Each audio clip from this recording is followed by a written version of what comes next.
Olá, meus amigos, eu sou o Dr. Guilherme Almeida e estamos aqui reunidos para mais um Papo MedCode, aquele papo super descontraído e animado sobre um tema super relevante dentro da medicina. O tema hoje é fibrilação atrial. Estou aqui com meu amigo Dr. Áureo do Carmo, e o Dr. Áureo do Carmo hoje vai estar jogando em casa, como a gente costuma falar, né? Vai estar dentro aí da talvez uma das principais, se não for a principal, arritmia dentro da cardiologia e dentro da clínica médica. Então, um bate-papo super imperdível que nós vamos ter hoje. Então, Áureo, boa noite, meu amigo. Dá aí o tamanho do problema que a gente vai estar discutindo hoje. Fibrilação atrial, que tal? Boa noite, meu amigo. Boa noite a todos. Um tema que muito me interessa, né? Que eu estudo bastante também, pela alta relevância na nossa prática, né? Na prática de cardiologia e na prática de geriatria. É uma arritmia que é muito comum com o aumento da expectativa de vida. Então, a partir dos 80 anos de idade, você tem ali uma prevalência acima de 5% dessa arritmia na nossa população. E uma doença que traz algumas peculiaridades, né? A gente vai falar isso aí. Então, um tema de muita importância e de alta prevalência na nossa prática. Recentemente, Áureo, eu dei uma olhada, né, em dados epidemiológicos de fibrilação atrial para um amigo, né? Na verdade, o pai de um amigo que está com fibrilação atrial, né? E eu vi dados da ordem de 1% da população, chegando em alguns locais até 3% da população adulta É. com fibrilação atrial, um dado que chama bastante atenção, né? E fibrilação atrial, durante muitos anos, foi chamada de arritmia do clínico, né? É. Tinha essa Esse, denominação, né? essa denominação. Então, realmente é um assunto de grande relevância. Teria como você ajudar a gente a definir o que é uma fibrilação atrial, efetivamente? Claro. Porque quando a gente fala de fibrilação, o indivíduo que é profissional de saúde ou que é um leigo, assim, um pouco mais esclarecido, ele arregala os olhos, fala, meu É. Deus, que ele às vezes confunde um pouco com a fibrilação ventricular, né? Que é um ritmo Mas gravíssimo, que né? a fibrilação ventricular é um ritmo de parada, né? O É. paciente está em parada cardiorrespiratória. Agora, a fibrilação atrial, o que seria isso? A fibrilação atrial, fisiopatologicamente falando, é quando você tem estímulos elétricos circulando pelo átrio de uma maneira anárquica, né? Então, assim, falando rapidamente um pouco sobre fisiologia cardíaca, né?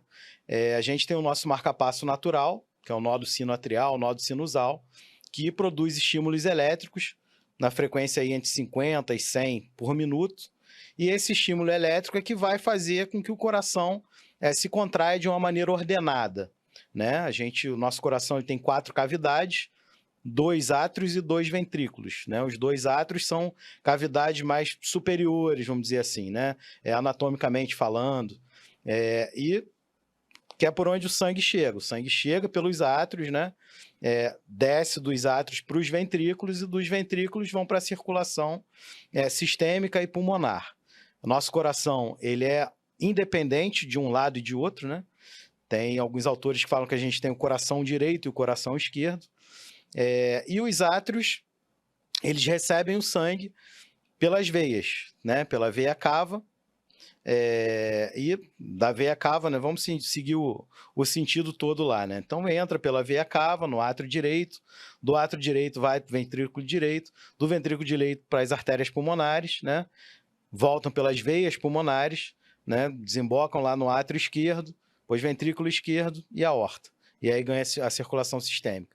Então, os átrios são sempre os que recebem o sangue. São cavidades menores do nosso coração e são cavidades que, com o envelhecimento, eles perdem um pouco a capacidade de propagar o estímulo elétrico que é feito, fabricado, vamos dizer assim, no nódo sinusal, né, para os átrios ali. Então, ali, com o envelhecimento, você tem envelhecimento tanto do sistema ali de condução, dessas células especializadas em conduzir o estímulo elétrico e fabricar o estímulo elétrico, quanto na própria musculatura do atrial, né? Fazendo com que surjam focos ectópicos, né? Que são focos anormais de produção de estímulo elétrico. Então, muitas das vezes, esses focos vão deflagrando estímulos elétricos, Disparando, né? disparando estímulos elétricos de lugares onde não deveria ter estímulo elétrico. E aí, dentro daquele átrio, a frequência que deveria estar entre 50 a 100, ela vai parar, passar Vai de para 300. 300, exatamente, 300 para cima, né? E aí, assim, muitas das vezes, né, a maioria absoluta das vezes, esses estímulos são filtrados no nó do átrio ventricular, que funciona como um filtro mesmo de estímulos. Então, você vai ter lá, no eletrocardiograma, que a gente vai falar, várias ondas F, né, que são Ondas de fibrilação. ondas de fibrilação atrial, mas que são espículas, às vezes, lá, anárquicas, né, sem um ritmo. E um Depois vai vir o QRS QRS, que irregularmente irregular. É, E, por muitas vezes, com uma frequência aumentada. Não vai ser 300. mas vai ser acima de 100 na maioria absoluta das vezes. Né? Exatamente. E aí, quais E os problemas? por que né? que a fibrilação atrial não é um ritmo de parada, né? Porque, na verdade, a contração atrial ela é uma situação importante dentro da fisiologia cardíaca, mas é dispensável, né? Porque a primeira etapa da diástole ventricular é o enchimento ventricular rápido, que se dá pelo relaxamento do ventrículo, abertura da mitral ou abertura da tricúspide, e simplesmente aquele sangue vai ser despejado no ventrículo. O kick atrial, né, o final ali, o chorinho, a contração do átrio, ela é dispensável. Então, você não tem parada, né? Ela representa mais ou menos ali 20%, né, do enchimento ventricular. É claro que isso é dispensável para saudável, maioria. né? Aí, em algum momento, a gente vai acabar falando daquele paciente que esses descompensa 20% por causa disso. faz a diferença. Né? Exatamente. Então, isso é uma fibrilação atrial, né? É o que a gente acabou de definir, basicamente. Bom, então, vou pegar alguns pontos importantes para a gente dar seguimento, né? Primeiro ponto importante, que há uma redução aí desse enchimento ventricular pela falta dessa contração atrial, 20%. É dispensável na maioria das pessoas, mas em alguns indivíduos que já têm uma função cardíaca debilitada, pode ser que faça falta. 2, a gente falou que a frequência cardíaca, né, a frequência estabelecida pela sístole ventricular, pela contração ventricular, na maioria dos casos, está elevada. E 3, o batimento, né, desse ventrículo, né, essas sístoles, elas entrarão num ritmo irregularmente irregular. Baseado nisso, nessas informações fisiológicas que a gente deu, qual é o quadro clínico? Como que se manifesta um paciente com fibrilação atrial? Aí a gente tem também um grande cortejo aí de sintomas ou de sinais possíveis, desde nenhum, que é relativamente comum, o paciente tem um diagnóstico de surpresa, ele não sente nada, né? E você vai examinar primeiro, você vai ver que o ritmo dele está irregular, né? E aí você faz uma avaliação eletrocardiográfica, às vezes não com eletro. Hoje a gente dispõe de dispositivos do tamanho do cartão de crédito, né, que por Bluetooth manda o ritmo para o celular, né? E você não precisa de um aparelho de eletrocardiograma, não. Esse dispositivozinho você consegue detectar. Relógios, né? O ritmo irregularmente irregular ou pela palpação do pulso. Até na hora da aferição da pressão arterial, você percebe que o ritmo está irregularmente irregular. Mas a própria fibrilação, você vê a ausência da onda P ali, até relógios hoje. No elétrico, você vê a onda F e o ritmo irregular, o QRS irregularmente irregular. Pela escuta cardíaca, você ouve o ritmo irregularmente irregular. Algumas vezes o paciente pode ter palpitação, por que não? Aí são vários sintomas. Aí a palpitação é o sintoma que o paciente refere, é o mais comum, palpitação. Palpitação é uma sensação de que o coração está batendo e muitas vezes descompassado, né? De uma forma descompassada. Isso. E, por vezes, né, existem manifestações clínicas iniciais temerárias, né? O paciente pode abrir um quadro clínico com um episódio trombótico, tromboembólico. Exatamente. E esse que não é infrequente. Não é infrequente. Ele vai procurar o médico porque ele teve um AVC isquêmico. Vai procurar o médico. Teve uma embolia pulmonar. Teve uma embolia pulmonar, né? Ou, às vezes, no exame já via isso, tá? O paciente não teve queixa. Foi fazer um exame de imagem, viu múltiplos infartos esplênicos.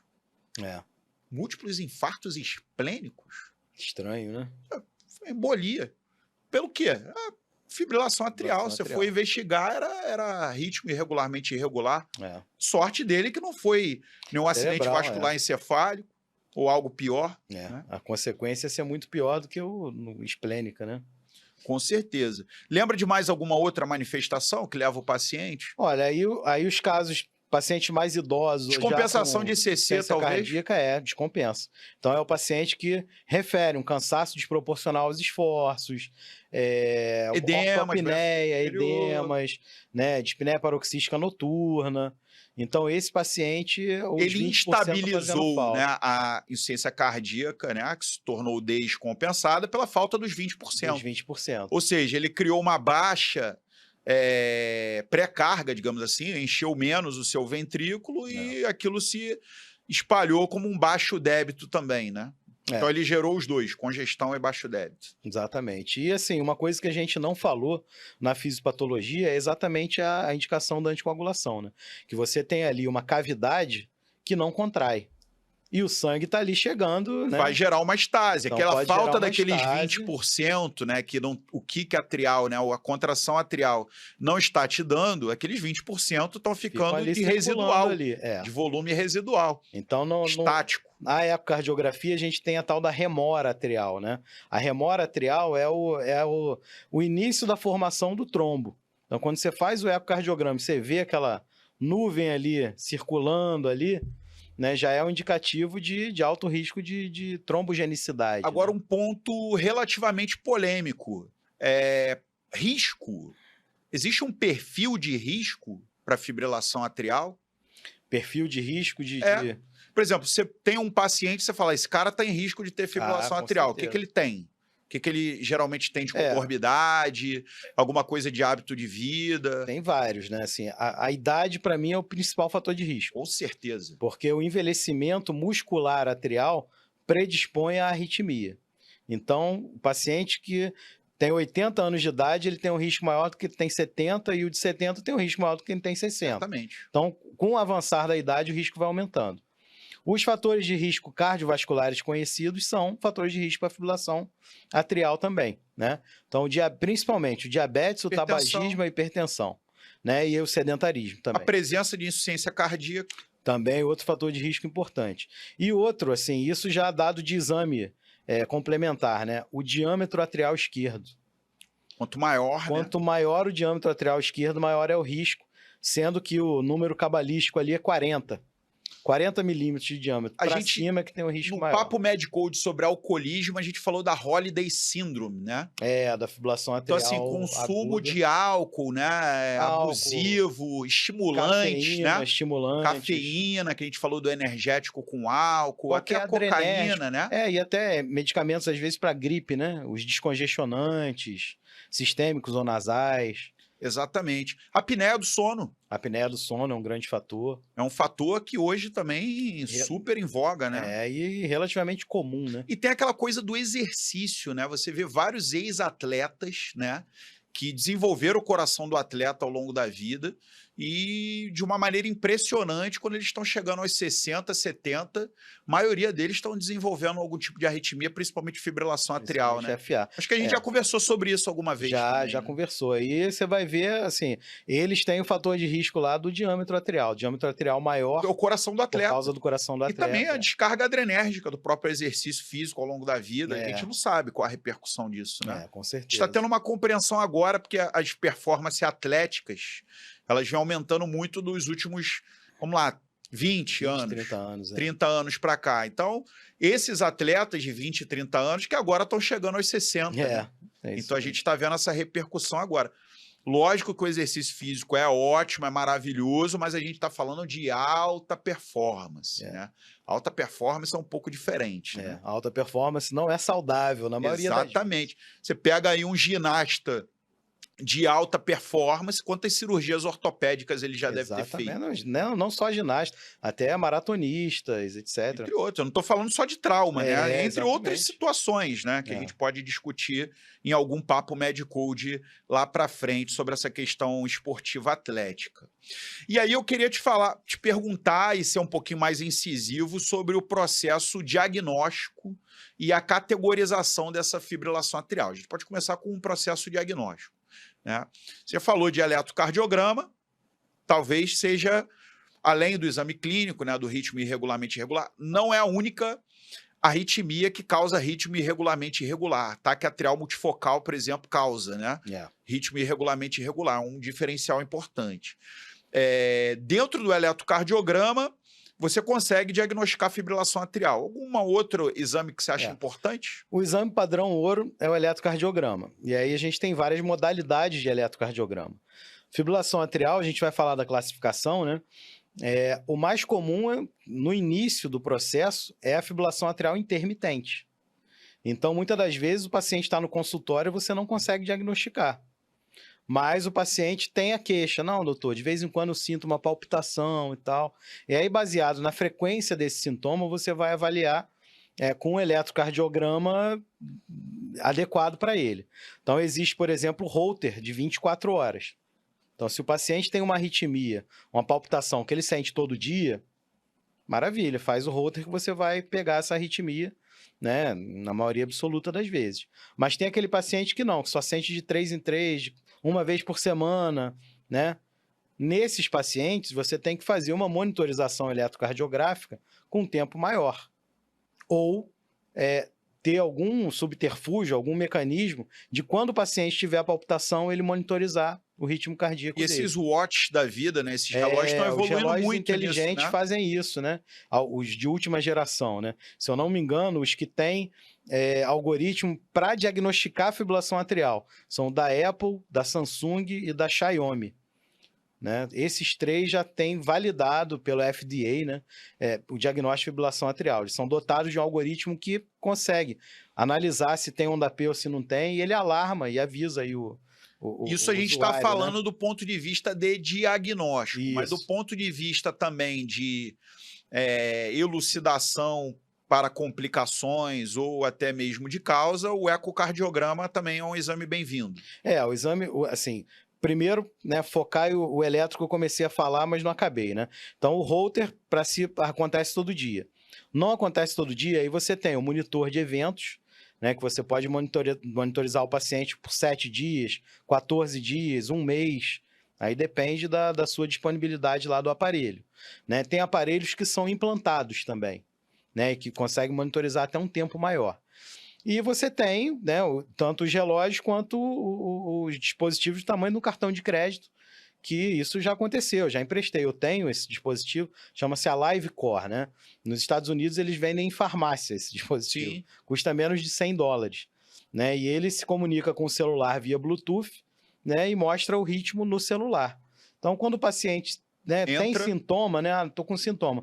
Cata ali o negócio, monitora, consegue ver se ele entrou em fibrilação, no caso, o ritmo paroxístico intermitente. Intermitente. Então, o eletrocardiograma sempre é o diagnóstico padrão ouro.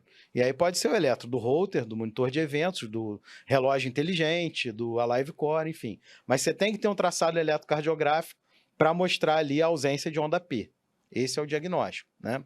Certo. E aí você tem vários outros exames que permeiam isso aí, né? Função tiroidiana. Aí tem vários. Aí tem função tiroidiana, se é uma fibrilação atrial mais aguda, geralmente é causada por distúrbio hidroeletrolítico, né? Eu já vi fibrilação atrial num sujeito que correu uma meia maratona, né? E chegou no hospital. Alteração eletrolítica. Potássio altíssimo, fez a fibrilação atrial por causa do potássio alto. Né? E aí corrigiu o potássio, né? Sem fazer antiarrítmico, e ele reverteu. Até tônus adrenérgico mesmo, de ansiedade. Ansiedade, dor, né? Pós-operatório, de qualquer cirurgia, não só cardíaca. Pós-operatório de cirurgia complexa, maior, né? Às vezes pesa a mão na gente na hidratação, a gente superidrata às vezes o paciente e a própria distensão atrial faz ele fazer a FA. Lembrar do hipertiroidismo apatético ou apático do idoso, né? Que ele não tem sintoma de hipertiroidismo nenhum e às vezes o único sintoma ou a única manifestação é a fibrilação atrial. Então, sempre solicitar aí o TSH para avaliar. Faz parte o eco, né? Que eu já tinha falado antes. O eco, né? Com certeza, até para você quantificar, porque você vai diagnosticar a doença e você vai pensar no tratamento. E o tratamento muitas das Até vezes para você depende do ego. avaliar a função, né, cardíaca. Exatamente. Ajudar o diâmetro da câmara, como você falou, né? O diâmetro atrial esquerdo. E aí, automaticamente, a gente entra nessa coisa da classificação, né? Que eu já vi algumas, né? Tem a recente, paroxístico intermitente, né? A persistente maior que 7 dias, né? Ou a permanente, que o cara vai ficar com aquilo ali direto. Uhum. Qual é a classificação que você acha mais justa? Olha, a mais prática é o seguinte. Primeiro, se é uma fibrilação atrial crônica ou não. Então, o sujeito está em ritmo de FA o tempo todo, fibrilação atrial crônica, né? Ou permanente, né? Ou persistente, porque Ou ela vai estar persistente, mais vai 7 tá dias, mais mas não vai 7 ficar dias. direto, ela depois Mas some. na prática, ou o sujeito está em FA o tempo todo ou não. Se ele não está, é intermitente, né?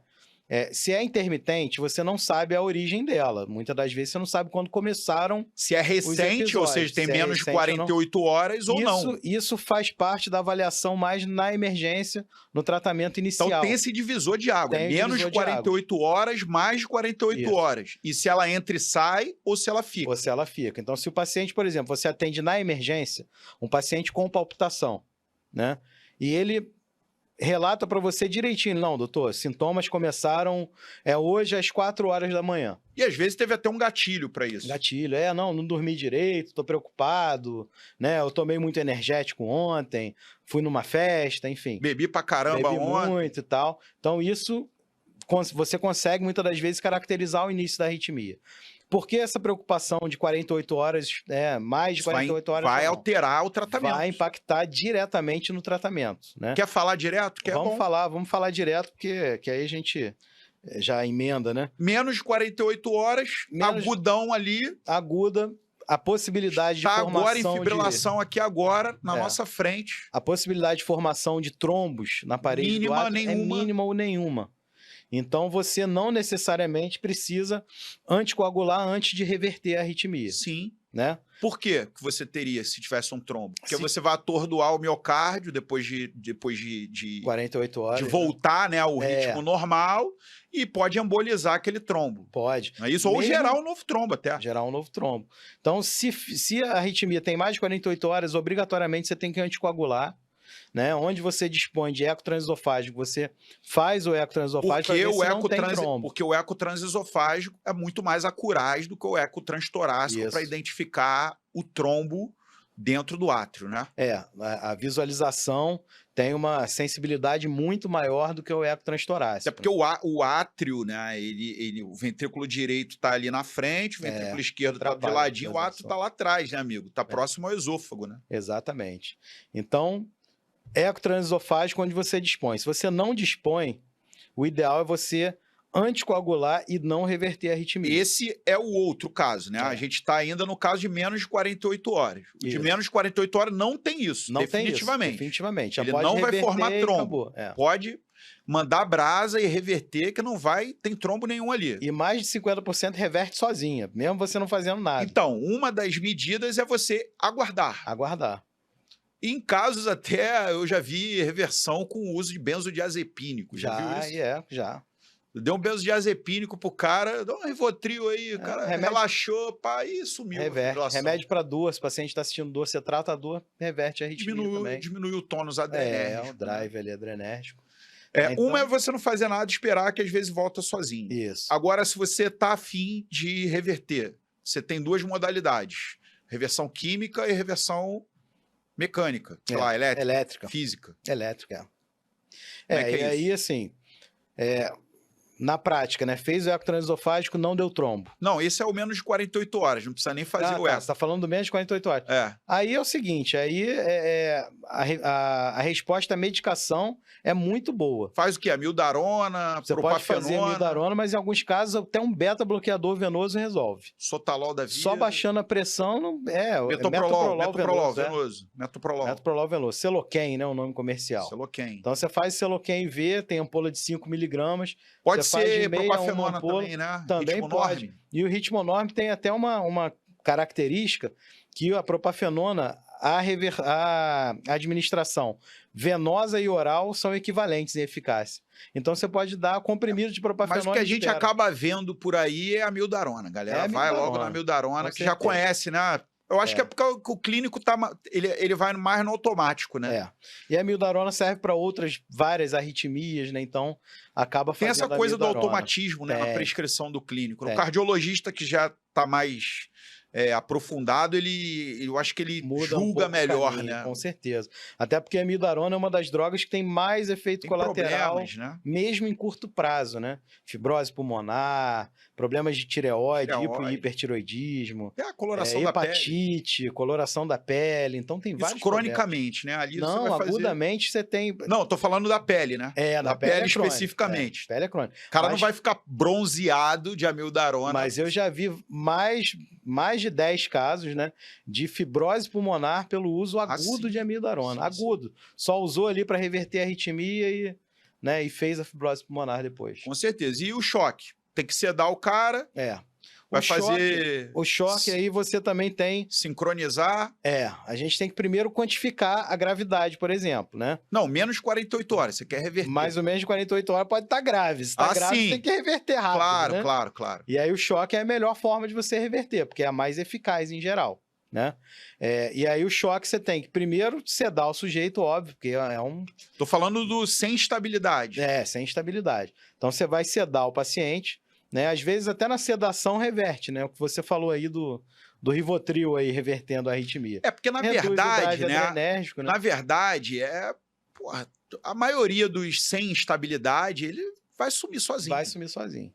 É isso que a gente tá falando. Então, o importante... Agora, então, o que tem estabilidade menos de 48 horas é o que você vai acabar usando a cardioversão elétrica ou química, né?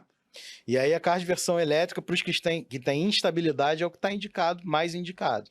Não pode esquecer de sincronizar o desfibrilador, né? O que é sincronizar? É só apertar um botão escrito lá, sync, né? É porque quando cai, às vezes, ali no intervalo, né? Não, tem o fenômeno R sobre T, né?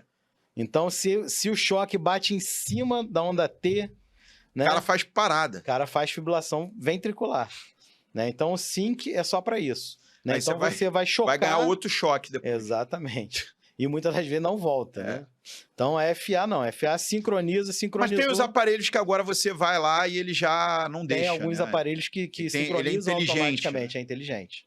Né? Mas no hospital, no nosso Gafre ainda não chegou nesse nível ainda não.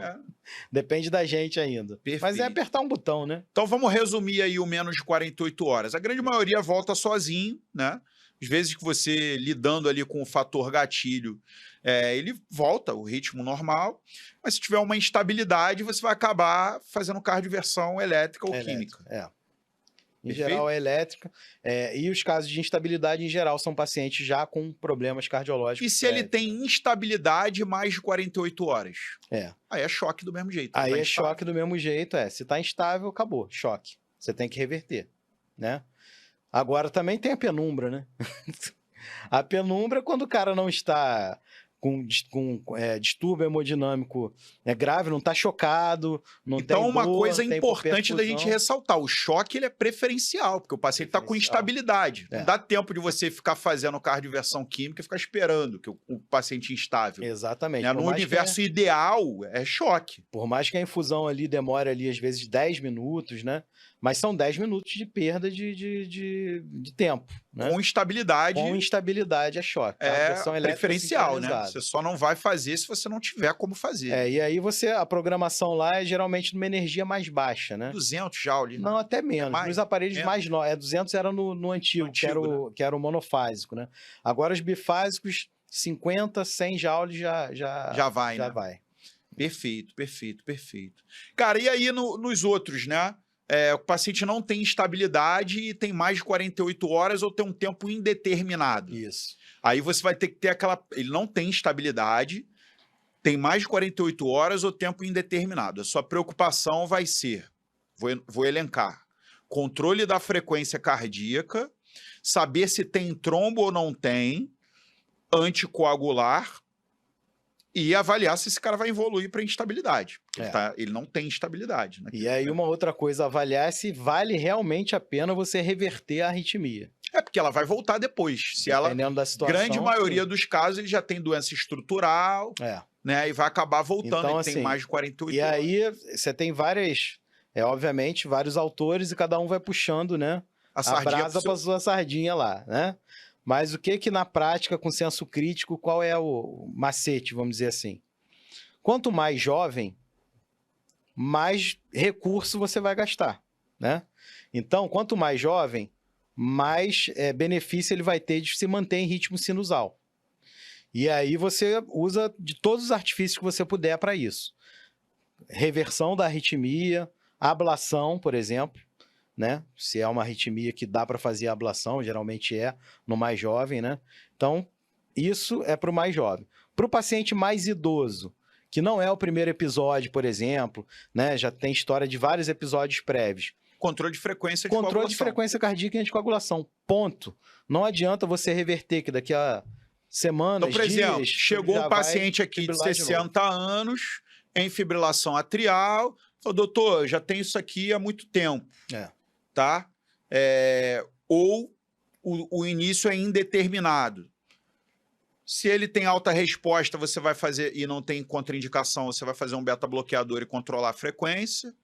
Se você tem um eco transesofágico e quiser fazer, você pode fazer lá e ver se tem trombo ou não tem. Se tem trombo, é anticoagulação. Se não tem trombo, ele também vai anticoagular de qualquer jeito. Dependendo da... Se você for deixar, lógico. Né? E a avaliação se você vai reverter ou não, vai passar por isso que você falou. Aí é uma avaliação mais especializada. E aí, se você não tem eco transesofágico, você vai anticoagular 3 semanas e depois você vai fazer a reversão. Em reverter, exatamente. Agora, se tem trombo, amigos, não dá para você reverter. Não dá. Aí você continua a anticoagulação até sumir o trombo. Beleza, e agora vamos falar da anticoagulação. Como é que a gente toma essa decisão? Aí você tem critérios, do que usar, scores. Né? Primeiro você tem que avaliar se vai ou não anticoagular. E aí você tem scores para isso. Scores que preveem o risco de AVC, que é a principal complicação, né? Que o mais usado é o CHADS, né? CHADS 2 e CHADS-VASc, né? Que então, tem lá no Medcode. Atualmente é o CHADS-VASc. O mais utilizado hoje é o CHADS-VASc. Surgiu primeiro com o CHADS-2, né? E agora é o CHADS-VASc. Nada mais é do que você pontuar, de acordo com fatores de risco ali, o benefício. CC, pela idade, teve embolia prévia, né? Idade, diabetes. Então, se tem problema vascular, o potencial emboligênico, isso para indicar a anticoagulação. Se for 0, é aspirina. Aí não precisa, Aí você nem aspirina mais. Aí você não anticoagula e não faz nada. Se for maior ou igual a 2, você tem indicação de anticoagulação. E 1? Aí você usa o refinamento. Aí você usa o refinamento. Mas pode não fazer nada também. Pode não fazer nem a aspirina, né? Mas você tem o outro lado também. Você tem que avaliar nos pacientes que você tem indicação de anticoagulação ou sugestão de anticoagulação, você tem que saber se o risco de sangramento com anticoagulação é grande. Pode gerar às vezes é proibitivo, E aí você tem o RAS-BLED, né? O RAS-BLED é um outro critério, um outro score prognóstico aí para você saber o risco de sangramento. Então, pessoal, resumindo, tem estabilidade, choca. Não tem estabilidade, tem menos de 48 horas, às vezes você vai esperar que vai voltar sozinho. Isso, ou você trata fatores associados, né? Dor, ansiedade, muitas das vezes tratando isso, reverte. Ou se não tem estabilidade, menos de 48 horas você quer reverter, ou você choca ou você faz cardioversão química. Né? E aí o beta-bloqueador funciona, a propafenona funciona, a amiodarona funciona. Tem mais de 48 horas ou tempo indeterminado. Você vai controlar a frequência, vai ver se ele tem trombo com eco transesofágico. Se não tiver eco transesofágico, vai anticoagular de qualquer jeito e vai decidir se você vai reverter o ritmo ou não. Isso. Você só vai reverter se não tiver trombo ou se ele tiver 3 semanas de anticoagulação. Aí você vai entrar nos dados aí para saber se vale a pena reverter ou não. Isso. E você vai anticoagular os pacientes que têm pelo menos pontuação 2 no CHADS. E se for pontuação 1, você usa o refinamento, que é o CHADS-VASc, para o CHADS-2, por exemplo. Então, esse é o resumo. Basicamente isso. E, nos casos que precisa do especialista, avaliar se vale a pena fazer uma cardioversão, se você mesmo com remédio não conseguiu, vale a pena fazer uma reversão elétrica e a ablação, né? Mas isso nos casos, geralmente, em casos de pacientes mais jovens. Ablação, né? Ablação. E tem também a oclusão, né, do apêndice atrial esquerdo, né? Isso nos casos onde você, por exemplo, tem não recorrência pode anticoagular, de trombo, tem recorrência. ou não pode anticoagular, né? Isso, aí você oclui, na verdade a auriculeta, né? Auriculeta A auriculeta esquerda. Oclusão do apêndice atrial esquerdo, que é a auriculeta, né? Bom, e aí, Áureo, mais alguma coisa de fibrilação atrial que você quer falar? Não, basicamente isso, né?